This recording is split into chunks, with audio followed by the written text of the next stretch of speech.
하면 소음이 발생하고 이래서 지금 한 7번째 찍고 있는 것 같습니다. 원래 되게 밝게 시작해야 되는데 이렇게 지금 또 끊었다가 할게요. 안녕하세요. 고양시 일산종합사회복지관 직원이 직접 출연하는 두 번째 유튜브를 촬영하게 되었습니다. 저번 첫 번째 유튜브에서는 마을복지팀 과장님과 선임과장님과 함께 촬영을 했었는데요. 오늘은 저 혼자 찍게 되었습니다. 되게 어색하고 좀 약간 이상하고 혼자 찍는 게 조금 그렇긴 한데 한번 최선을 다해 찍어보도록 하겠습니다. 오늘의 주제는 사회복지사 1급 준비 꿀팁입니다. 그래서 오늘은 완전하게 정보만 전달해 드릴 예정이에요. 그래서 처음부터 끝까지 잘 들어주시는 게 굉장히 중요합니다. 이전 영상에서 말씀드렸듯이 사회복지기관에 취업에 있어서는 사회복지사 1급이 굉장히 중요한 요소입니다. 꼭 필요한 자격증이라고 말씀을 드렸었죠. 한현재 대학교의 사회복지학과를 졸업을 해도 나오지 않습니다. 사회복지사 1급 자격증을 취득하기 위해서는 국가에서 시행하는 시험을 꼭 봐야 되고요. 시험이란 항상 어렵죠. 그렇기 때문에 짧은 시간 안에 준비하고 최고의 성적을 내는 게 가장 중요한데요. 오늘 그 방법을 알려드릴 수 있도록 하겠습니다. 먼저 시험 합격 기준과 2020년 시험 일정을 안내드릴 수 있도록 하겠습니다. 아직 2021년 사회복지사 1급 일정이 정확하게 나오지는 않았습니다. 그렇기 때문에 인터넷에 검색하셔서 2020년에 진행했던 사회복지사 1급 시험 일정을 참고하시고 시험 접수는 이번 연도부터 진행하니까 그거 꼭 참고하셔가지고 미리미리 일정에 맞게 준비해 주시면 좋을 것 같습니다. 그 다음은 합격 기준입니다. 사회복지사 1급에는 과락이라는 기준이 있어요. 교시마다 정답률이 40% 이상이 되어야 되고요. 전체 정답률, 1, 2, 3교시를 합친 전체 시험 과목의 정답률이 60%가 넘어야 됩니다. 즉 1교시인 사회복지 과목 기초, 사회복지 기초 과목, 인행사, 사회복지 조사론을 같이 합쳐서 보는데 50문제인데 20문제를 넘게 맞춰야지 합격이 되는 거죠. 2교시하고 3교시는 각각 3과목씩 구성이 되어 있어요. 2교시 같은 경우에는 실천론, 실천기술론, 또 뭐 있죠? 지사법, 지역사회복지론 이렇게 구성이 되어 있고 3교시 같은 경우에는 정책론, 행정론, 법제 이렇게 나눠져 있는데 각각 75문제씩이에요. 그렇기 때문에 2교시, 3교시 때는 30문제 이상을 각각 맞추셔야지 과락이 되지 않고 1, 2, 3교시를 다 합쳐서 이게 총 200문제인데 60%인 120문제를 넘게 정답률이 나와야지 합격을 하실 수 있습니다. 요거를 꼭 참고하시고 공부하시기 바랍니다. 자, 그럼 본격적으로 공부법에 대해서 말씀을 드리도록 할게요. 먼저 공부하기에 앞서서 책을 골라야 되죠. 사회복지사 1급을 준비하는 시즌이 되면은 학교에서 공동구매를 되게 많이 합니다. 뭐 이론별로, 전공 과목별로 한 과목씩인 거, 각 과목별로 문제 나와 있는 거, 교시별로 문제 나와 있는 거 해서 거의 한 20권에 가까운 책을 구매하시는 분들이 계세요. 시험 기간까지 다 보기도 어렵고 사실 금액적으로도 되게 부담이 돼서 저는 한 권에 다 요약되어 있는 이론서 한 권, 그리고 기출문제 한 권을 샀었어요. 그래서 여러분들도 그 많은 양을 다 공부해야겠다, 풀 거다 이런 것보다는 간단하게 나와 있지만 중요한 것들이 다 나와 있고 가장 중요한 기출문제를 중심으로 공부하겠다라는 생각으로 저처럼 책을 구매하셔도 나쁘지 않을 것 같아요. 저는 이걸 추천드립니다. 그래서 저는 이렇게 한 권에 모든 이론들이 정리되어 있는 책과 기출문제집을 샀다고 말씀을 드렸었는데요. 기출문제집은 사실 안 사도 되는데 해설집을 보기 위해서 샀습니다. 자, 책 같은 경우에는 이렇게 한 권에 8과목의 이론들이 다 나와 있어요. 이렇게 이론이 있고 그 다음에는 문제가 있고 이런 형식인데 문제는 사실 기출문제는 아니어서 그렇게 막 중요하진 않는데 나의 그런 공부했던 것들을 테스트해보겠다는 생각으로 보시기 좋은 문제입니다. 이렇게 되어 있는 책 한 권을 샀었고요. 이것을 기본적으로 한 3, 4회독 정도 했었습니다. 반복해서 보셔야 되시는 거고 그리고 기출문제지. 기출문제는 인터넷에 들어가면은 다 찾으실 수 있거든요. 근데 저는 이거를 샀던 이유가 해설집을 보려고 샀었어요. 해설집이 지금 거의 손가락 한 마디 정도 되거든요. 되게 자세하게 나와 있어서 오답노트, 기출문제 오답노트가 굉장히 중요하기 때문에 그거에 참고를 하려고 이렇게 기출문제집 중에서도 해설집이 잘 되어 있는 것들을 샀었어요. 이거는 그냥 제가 예시로 산 책이고 제가 골랐던 책 말고 다른 책들을 고르셔도 되니까 책 이름을 말씀드리기 조금 그럴 것 같고 아무튼 이렇게 자세하게 나와 있는 해설집이 있는 걸로 구매하시면 좋다는 걸 말씀을 드릴게요. 사실 이론서를 첫 번째 그러니까 처음 1회독 할 때에는 아, 내가 4년 동안 이 과목들을 배운 게 맞나 싶을 정도로 하나도 기억이 안 나고 너무너무 새로워요. 사실 이게 정상입니다, 여러분들. 4년 동안 되게 이 과목, 저 과목을 배웠기 때문에 기억이 안 나는 게 당연하고요. 1회독을 하고 2회독을 하고 3회독을 할 때마다 점점 기억나는 것들이 달라지니까, 그리고 더 외워지는 게 있으니까 너무 걱정하지 않으셔도 됩니다. 첫 번째 읽으실 때에는 이해가 안 가도 그냥 무조건 읽습니다. 밑줄도 안 긋고 그냥 읽어요. 이해하려고 약간 노력하면서. 두 번째 읽을 때에는 내가 생각하기에 중요한 것 같은 부분에 연필로 밑줄을 그으면서 읽는 거죠. 이때는 어떤 생각이 드냐면 아, 내가 1회독을 했는데 이렇게 기억이 안 나다니, 뭐 이런 생각들이 듭니다. 너무 새로워요. 이것도 정상이니까 이때는 조금씩 암기하려고 노력하시면서 읽어보세요. 예를 들면 자유현상이 있잖아요. 자유현상에서 여기에서 뭐 의식에 떠오르는 것이면 모든 것을 이야기하도록 하는 것, 이게 중요한 것 같으면 연필로 밑줄을 긋고, 그 밑에 마음속에 떠오르는 것은 무엇이든지 이야기하도록 허용, 이 부분에 밑줄을 긋는 거죠. 그리고 세 번째 읽으실 때에는 밑줄 그은 중요한 부분에서도 더욱 중요한 것들이 눈에 들어오게 됩니다. 그럼 그 부분에 형광펜으로 표시하면서 읽는 거죠. 이때는 읽으시다 보면 중요한 이론들이 눈에 띄게 됩니다. 그래서 이 부분들에 더욱 집중하면서 암기해 보시면 됩니다. 그래서 예를 들면 아까 자유현상에서 의식이 떠오르는 것이면 모든 것을 이야기하도록 하는 것, 네, 전체 밑줄을 그었다면 키워드에 중심적으로 뭐 의식에 떠오르는 것, 모든 것 이야기, 이렇게 밑줄을 긋는다거나 똑같은 것 같긴 하네요. 아무튼 공부를 하시다 보면 더욱 중요한 키워드를 발견하시게 됩니다.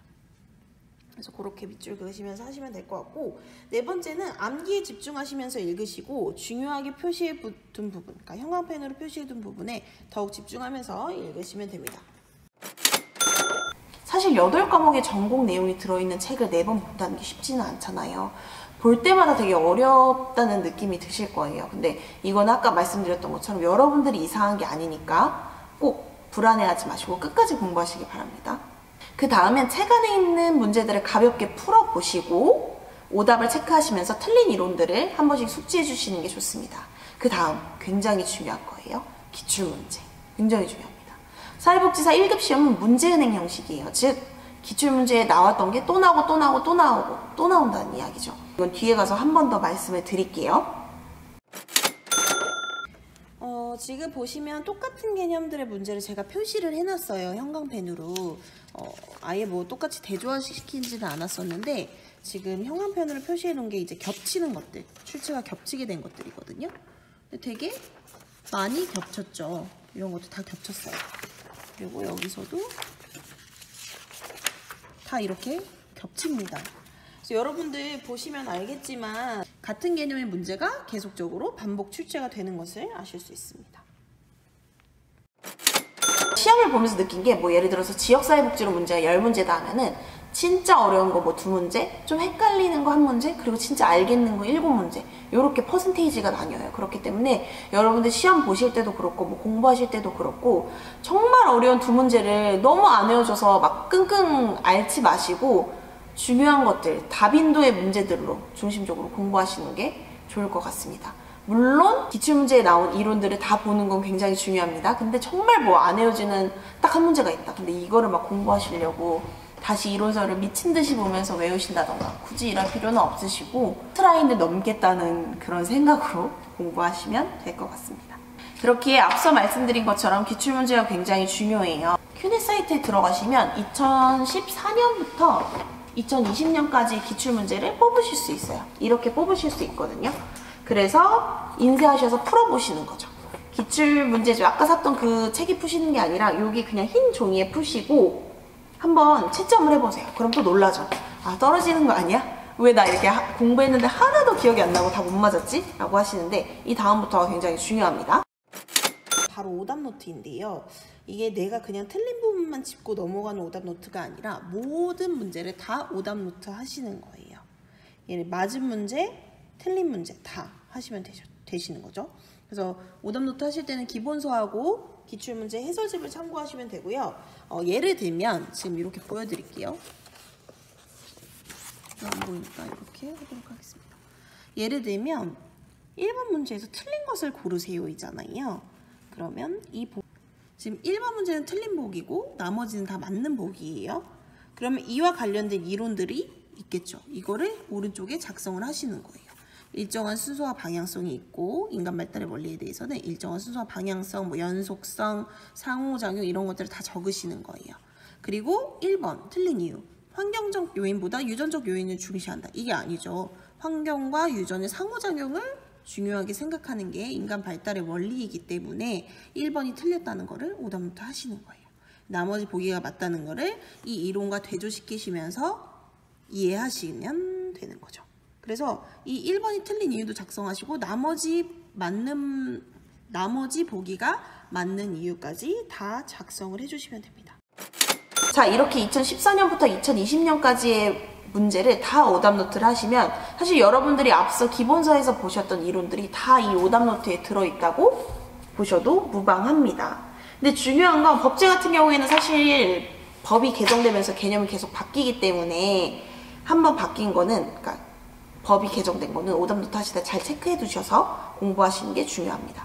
그래서 저는 이 방식으로 공부를 했었고요. 시험 당일에도 이 오답노트만 가지고 갔었던 것 같아요. 그래서 아마 공부 기간은 거의 2달 가까이 됐던 것 같고, 정말 시간이 촉박하다, 난 기본서를 볼 시간이 없다 하시는 분들도 기본서 1, 2회독은 하시고 오답노트, 기출문제 중심으로 오답노트 꼭 하시는 거 중요하니까 꼭꼭 잊지 마시고 하시길 바랍니다. 저는 한 달에서 2달 정도 거의 매일 사회복지사 1급 시험 준비만 했던 것 같아요. 근데 사실 공부하는 게 막 습관이 되어 있는 것도 아니고 공부가 안 되는 날도 굉장히 많거든요. 그때는 좀 쉬기도 했었는데 그래도 한두 달은 사회복지사 1급에만 중심을 두고 생활을 했던 것 같습니다. 자, 그럼 이렇게 시험을 보고 나면 당일날 오후 5시인가 7시인가에 정답이 나와요. 그래서 이 정답을 보시면서 가채점을 하시고 통과 기준에 맞는지 확인해 보시면 됩니다.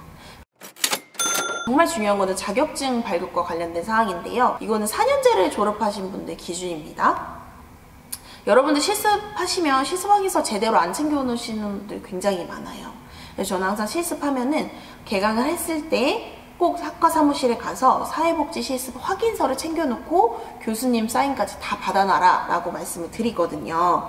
한 실습 끝난 지 뭐 3년 됐는데 저 실습 확인서 없어요, 빨리 발급해주세요 라고 급하게 전화하시는 분들이 굉장히 많습니다. 여러분들 시간 있을 때 실습 확인서는 꼭 챙겨 놓으세요. 왜냐면 자격증을 발급을 받을 때 이 실습 확인서가 꼭 필요한 서류입니다. 여러분들 교수님 사인까지 그리고 기관 지인까지 잘 지켰나 확인해 보시고 꼭 챙겨 놓기를 부탁드리겠습니다. 네, 오늘은 사회복지사 1급 준비와 관련된 내용을 말씀을 드렸어요. 사실 지금 시즌 자체가 사회복지사 1급을 준비하는 그런 분위기가 있을 시기고 또 코로나 때문에 취업 준비도 잘 안 되는 상황이잖아요. 그래서 좀 4학년과 취업 준비생분들에게 맞는 콘텐츠로 찍었었고, 이 다음부터는 좀 복지관 운영과 관련된 걸로 콘텐츠를 찍을 예정이니까 참고 부탁드리고요. 사회복지사 1급을 준비하시는 분들을 위해서 정말 작게 이벤트를 준비를 했어요. 사실 잘 안 되면 어떡하지 하는 생각이 굉장히 큰데 지금 보고 계시는 일산종합사회복지관 유튜브 채널을 구독을 해주시고 아래에 댓글을 달아주세요. 추첨을 통해서 2분의 당첨자분들을 저희가 뽑고 기출문제 한 권과 이론서 한 권을 랜덤으로 보내드리도록 하겠습니다.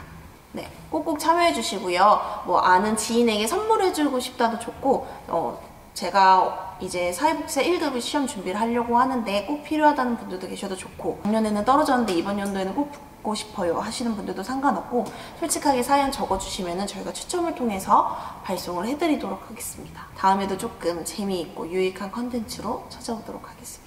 이제 곧 비상 운영이 끝날 예정이라 복지관 운영과 관련된 내용으로 가지고 오도록 할게요. 그러면 안녕히 계세요. 안녕.